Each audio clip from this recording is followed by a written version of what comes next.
Hello students, good evening. Reactions के बारे में आप लोगों को बता दिया गया था, शॉर्ट नोटेशन भी बता दी गई थी। सिंबल को यूज़ करके हम शॉर्ट नोटेशन बोलते हैं, शॉर्ट नोटेशन करते हैं रिएक्शंस की।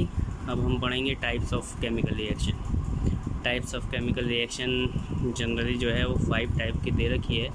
फर्स्ट है combination reaction, decomposition reaction, displacement reaction, double displacement reaction and oxidation reaction last. ठीक, तो सबसे पहले हम बात करते हैं कॉम्बिनेशन रिएक्शन की। तो कॉम्बिनेशन रिएक्शन में क्या होता है, नाम से ही पता चल रहा है कि इसमें 2 और मोर सब्सटेंस जो है कंबाइन होकर के सिंगल सब्सटेंस बनाएंगे। ठीक है, तो इसकी अगर हम डेफिनेशन बोले तो लिखेंगे व्हेन 2 और more reactants combine to form a single product then it is called combination reaction. ठीक, तो एग्जाम्पल के लिए ले रखा है मैंने calcium oxide plus H2O। Calcium oxide और वाटर दोनों मिल करके क्या बनाते हैं, कैल्शियम हाइड्रोक्साइड बना लेते हैं और हीट इवॉल्व होती है। ठीक है, कैल्शियम ऑक्साइड के ऊपर मैंने सीमेंट लिख रखा है। कैल्शियम ऑक्साइड का यूज़ हम सीमेंट बनाने में भी करते हैं इसलिए। ठीक, तो इसमें हुआ क्या, कैल्शियम ऑक्साइड एक्चुअली वही चूना पत्थर है जो मार्केट में मिलता है वाइट वॉश के लिए, वाइट वॉश कराने के लिए हम लोग यूज़ करते हैं। उसे ला करके क्या किया जाता है, उसे ला करके वाटर में डाल दिया जाता है। करीब काफ़ी देर पहले जो है वाइट वॉश करने से काफ़ी देर पहले वाटर में डाला जाता है। तो उसमें होता क्या है, वाटर से वो अपने आप ही रिएक्शन कर लेता है, कैल्शियम हाइड्रोक्साइड बना लेता है और हीट इवॉल्व होती है, बुलबुले से उसमें से निकलने लगते हैं। ठीक, तो अब जो कैल्शियम ऑक्साइड जो था उसने वाटर से रिएक्शन करी, कैल्शियम हाइड्रोक्साइड बनाया। कैल्शियम हाइड्रोक्साइड की जो है वो हम लेयर जो है वो वॉल्स पे चढ़ा देते हैं, जिसे हम बोलते हैं वाइट वॉश करना।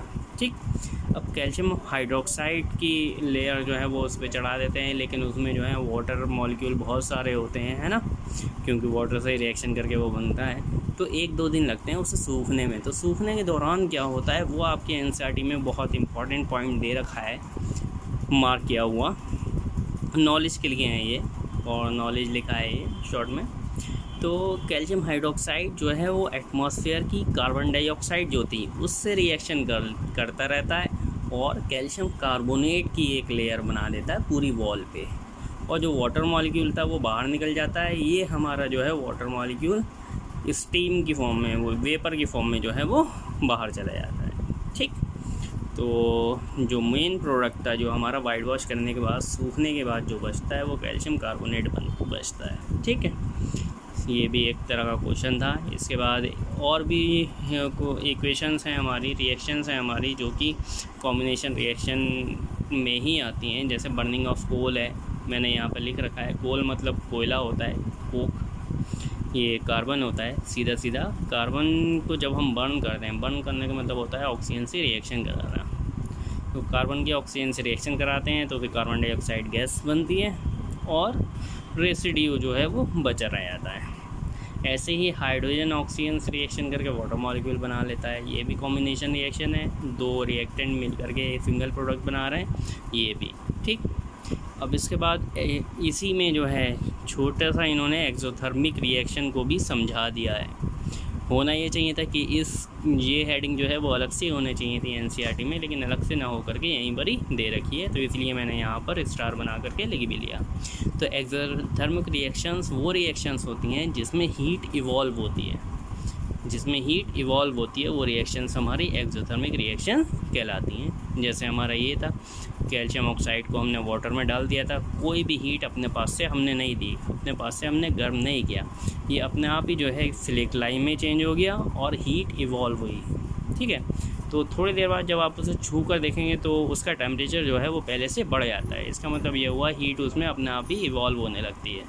तो ऐसे रिएक्शन जिनमें हीट इवॉल्व होती है उन रिएक्शंस को हम एक्सोथर्मिक रिएक्शंस बोलते हैं। सेकेंड है हमारा डिकम्पोजिशन रिएक्शन। नाम से ही पता चल रहा है सिंगल सब्सटेंस जो है वो डिकम्पोज होगा, टूटेगा। सिंगल सब्सटेंस का 2 और मोर मॉलिक्यूल्स में ब्रेक डाउन होना जो है वो हमारा डिकम्पोजिशन रिएक्शन कहलाएगा। ठीक है।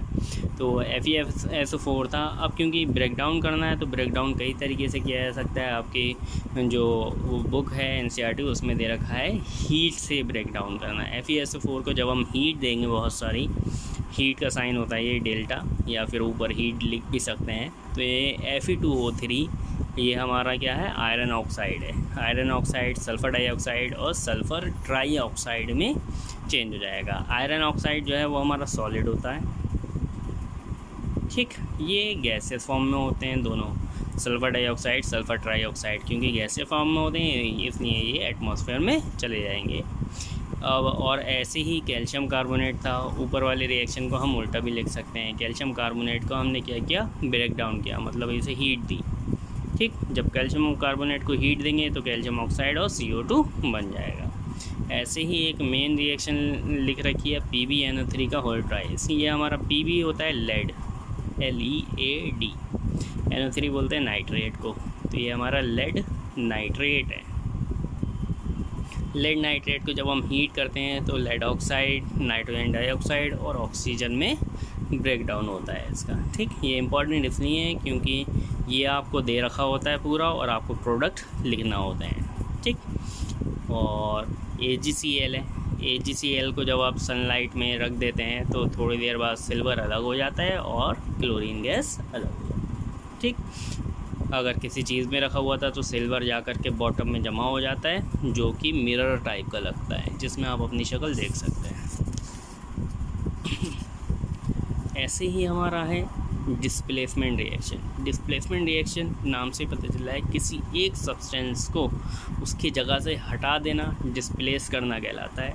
इस टाइप के रिएक्शन को डिस्प्लेसमेंट रिएक्शन बोलते हैं। तो ये कौन करेगा, ये हमेशा वही करेगा जिसमें पावर ज़्यादा होगी, या फिर ये बोलें जिसकी रिएक्टिविटी ज़्यादा होगी, ज़्यादा रिएक्शन करने वाला होगा, ठीक। तो कॉपर सल्फेट सॉल्यूशन था, सीधा सीधा पड़ा हुआ था। आयरन नेल जब आप उसके अंदर डालेंगे तो आयरन जो है बहुत ज़्यादा रिएक्टिव एलिमेंट है, इसीलिए ये क्या करेगा, कॉपर को वहाँ से हटा देगा, खुद जा कर के सल्फेट के साथ जुड़ जाएगा, कॉपर अलग हो जाएगा, ठीक। तो ये इसकी एक्टिविटी भी दे रखी है। दो आपने जो है वो टेस्ट ट्यूब ली हैं, दोनों में कॉपर सल्फेट है। कॉपर सल्फेट सॉल्यूशन जो होता है वो ब्लू कलर का होता है। कैसे कलर का होता है, ब्लू कलर का होता है। एक में आपने क्या किया, आयरन नेल डुबो के रखी, आयरन नेल मतलब वही कील है ना, डिबो के रखिए करीब 20 मिनट तक, ठीक। फिर उसके बाद जब आपने इसे निकाला तो आयरन नेल के ऊपर ब्राउन कलर की एक लेयर जमी हुई होगी, ठीक। और इसका जो ब्लू कलर था सॉल्यूशन का वो थोड़ा सा फेड हो गया होगा, फेड मतलब हल्का पड़ गया होगा, ठीक है। तो हुआ क्या, इसका मतलब ये हुआ जो आयरन नेल के ऊपर जो ब्राउन कलर की लेयर जमा हुई है वो किसकी जमी है, आयरन सल्फेट की है, ठीक। और इसमें जो बचा है वो सिर्फ कॉपर बचा होगा, ठीक है ना, बात ख़त्म हो गई। ऐसे ही Zn था, जिंक की जब आप कॉपर सल्फेट से रिएक्शन कराएंगे तब ये भी कॉपर से ज़्यादा रिएक्टिव हैं, इसलिए कॉपर को जो है वो भगा देंगे, ZnSO4 बन जाएगा और कॉपर अलग हो जाएगा। इसकी भी वैसे ही आप जो है वो रिएक्टिविटी कर सकते हैं, दिखा सकते हैं, ठीक। ऐसे ही हमारा होता है double displacement reaction. Double displacement reaction में दो एटम जो हैं वो एक दूसरे को डिस्प्लेस करेंगे। फॉर एग्जांपल सोडियम सल्फेट है, Na2SO4 BaCl2 है, ठीक। तो होगा क्या, सोडियम मेटल को कभी भी नॉन मेटल दिखेगा तो उससे वो रिएक्शन कर लेगा बहुत जल्दी। जैसे ये सोडियम हमारा मेटल है और क्लोरीन नॉन मेटल है, दोनों ही बहुत ज़्यादा रिएक्टिव हैं, ये आपस में जुड़ करके NaCl बना लेंगे। बाकी बचा क्या, बेरियम बचा और सल्फेट बचा, तो बेरियम सल्फेट बन जाएगा, दैट्स ऑल, ठीक। तो इस टाइप की रिएक्शन को हुआ क्या, दोनों डिस्प्लेस हो गए अपनी अपनी जगह से। तो इस टाइप की रिएक्शन को हम क्या बोलते हैं, डबल डिस्प्लेसमेंट रिएक्शन बोलते हैं। इसके बाद था हमारा ऑक्सीडेशन एंड रिडक्शन, ठीक। तो इसकी डेफिनेशन हमारी बहुत सारी हैं। किसी भी चीज़ में जब ऑक्सीजन मॉलिक्यूल जुड़ते हैं तो इस ऑक्सीजन का ऐड होना जो है वो क्या कहलाता है, ऑक्सीडेशन रिएक्शन कहलाता है, ऑक्सीडेशन रिएक्शन, ठीक। किसी भी चीज़ में Na2SO4 था, इसे जब आप हीट करेंगे तो ये Na2O में चेंज हो जाएगा, और प्लस SO3 हो जाएगा, ठीक है ना। तो सल्फ़र से ऑक्सीजन का एक निकल गया है, ठीक, और सोडियम में जा कर के ऑक्सीजन ऐड हो गया है। तो सोडियम का जो है वो हमारा हो जाएगा ऑक्सीडेशन, और इसका हो जाएगा हमारा सल्फ़र का रिडक्शन, ठीक। तो किसी भी एटम में ऑक्सीजन का ऐड होना ऑक्सीडेशन कहलाता है, और ऑक्सीजन का रिमूवल ऑफ ऑक्सीजन जो है वो हमारा क्या कहलाता है, रिडक्शन कहलाता है, ठीक है। इसी का रिवर्स भी कर सकते हैं। एडिशन ऑफ, मैं लिख देता हूँ यहाँ पर, एडिशन ऑफ हाइड्रोजन, किसी भी चीज़ में जब आप हाइड्रोजन ऐड करेंगे तो वो कहलाएगा रिडक्शन, ठीक। रिमूवल ऑफ हाइड्रोजन करेंगे तो ये कहलाएगा हमारा ऑक्सीडेशन, ठीक।